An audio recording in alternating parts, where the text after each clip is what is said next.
मेरठ में अपने पति के बेरहमी से टुकड़े कर देने वाली मुस्कान की साजिश कितनी गहरी थी, इसको लेकर भी कई खुलासे हो रहे हैं। मुस्कान ने सौरभ की हत्या के बाद उसकी बहन से सौरभ बनकर बात की और सौरभ के फोन से ही सौरभ बनकर उसकी बहन को मैसेज भी किए, जिससे कि सौरभ के ठीक होने का भ्रम उसको हो।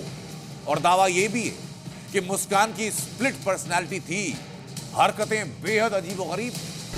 मुस्कान अपने घर में उर्दू में लिखती थी, कुछ लिख देती थी, कभी कुछ लिख देती थी अपने हाथ से, उर्दू में पता नहीं क्या क्या लिखती रहती थी, पता नहीं।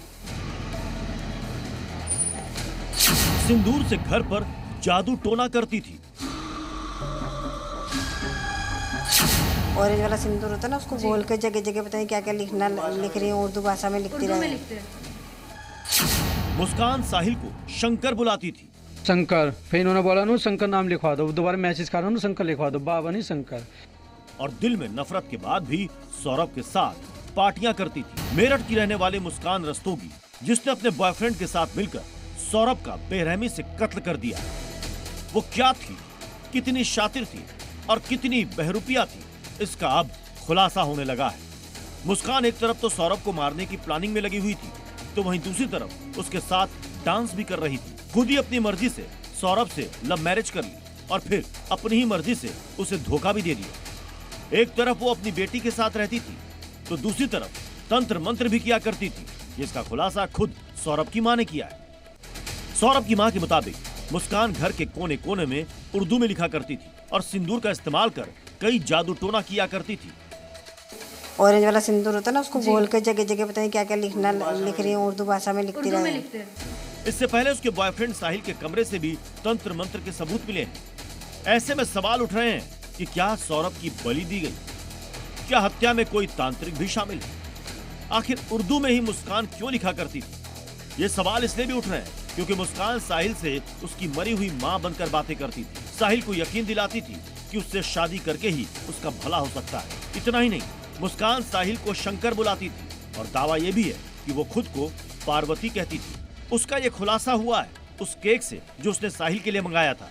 दरअसल सौरभ के मर्डर के बाद दोनों मनाली गए थे और जिस कैब में वो मेरठ से मनाली पहुंचे, उस कैब ड्राइवर से मुस्कान ने केक मंगाया था। भैया आप ना मुझे केक लेके, मतलब आप केक ले आना कहीं से भी और कॉल मत करना, मुझे आप मैसेज में बता देना मिला या नहीं, और लाने के बाद ना आप हमारे रूम पे आ जाना और बोलना मेरा ये सामान है, इसे रख लो, मैं कल सुबह ले लूंगा, बस आपको इतना करना है। सौरभ के मर्डर के बाद मुस्कान ने 11 मार्च को साहिल का बर्थडे मनाया था और कैब ड्राइवर के मुताबिक दोनों ने बड़ी पार्टी भी की थी। तो डेली नशा कर किसने की थी? ये नाम तो मैं उनका पता ना था, नाम मुझे पता लगा, मुस्कान थी और वो था साहिल।